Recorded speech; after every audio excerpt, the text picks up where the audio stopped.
কক্সবাজার থেকে আইয়া নিজের দিকে নিজের চাইলে কেমন জানি লাগে, চেহারাটা একারে কালামালা হইয়া কেমন জানি হয়ে গেছে। আমি তো এত রূপসার সমস্যা করি না, আয়নার সামনে খারাইলে নিজের একারে ব্যাকআপটা লাগে, চেহারাটা কেমন জানি লাগে, ভালো দেখা যায় না। তো এখন চিন্তা করলাম কি মাইয়াডার কোচিং থেকে আনানোর সময় চাই একটু দোকানও গিয়া কোনো কিছু পাইনি গোসি আমার যেটু পরিষ্কার টরিষ্কার হইতারি।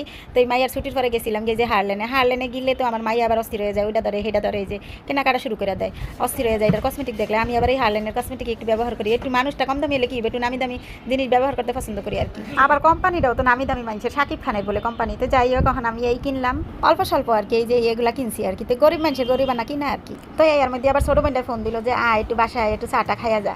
তো গেছিলাম গিয়ে একারে খুশি হয়ে যে যাই বই নাকি চাটা খাওয়া যাইয়া দেখি কি আরে নাস্তারও অভাব নাই, একারে স্যান্ডউইচ বানাইছে, তারপরে সে রামেন রান্না করছে। হেয়ার পরে এই যে নতুন আইটেম করছে, কিন্তু এটা আমার সারপ্রাইজ দেওয়ানোর লেগে নিছিল। এই যে আমরা কিন্তু বলার মাই সেই সিট রুটি মুটি বানাই নাই কোনো সময়, আমার এই ছোটো বোনে প্রথম বানাইছে আর কি। তো এই সিট রুটি দিয়ে আবার এই যে মুরগির মাংসটা এরকম করে রাঁধছে, খুবই স্বাদ লাগলো। তো স্বাদের ঠেলাতে আমি আবার একারে খাওয়ান শুরু করে দিচ্ছি, একারে প্লেট লিয়ে বইয়া এই যে সুন্দর করে খাওয়ান শুরু করে দিলাম। তো খাইয়া টাইয়া হেয়ার পরে চাটা খাইয়া আইলাম। তো আজকে বিয়ালটা কেমন গেল সেটা আপনাকে শেয়ার করলাম। তো সবাই ভালো থাকেন, সুস্থ থাকেন, দোয়া করেন। আল্লাহ হাফেজ।